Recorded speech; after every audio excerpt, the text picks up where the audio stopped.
আমার আমার ফ্যামিলিতে অনেক সমস্যা স্যার। আমার ফ্যামিলি মানে অনেক সমস্যা, বাপ থাকতেও নাই ধরতে গেলে। আমার বাবা বিবাহিত, বিয়ে করছে আরেকটা ঢাকায়, সেই জায়গায় ওই বউকে নিয়ে থাকে, আমাদের কোনো গাইড করে না। এই কারণে আমাদের ফ্যামিলিতে অনেক সমস্যা।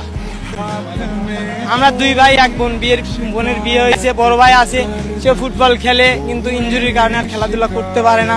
যে কয় টাকা আসে ওই কয় টাকায় মা আল্লাহ চলাচ্ছে হয়তো বা জন্য আমাদের সংসারটা চলছে, কিন্তু কেমন আছে সেটা আমি একমাত্র জানি। আমার কালকে খেলতে ব্যাগ হারাইছে, এখন পর্যন্ত আমি একটা প্যান্ট কিনতে পারি নাই স্যার। কিছু বলছি তা আজকে কিনে দিতে চাইছে, এখন কি করে আল্লাহ জানে। কালকে মোহাম্মদপুর থেকে আমার মোবাইল, ব্যাগ সবকিছু হারাই গেছে, চুরি করছে আর কি, সিসি ক্যামেরা দেখছি চুরি করছে।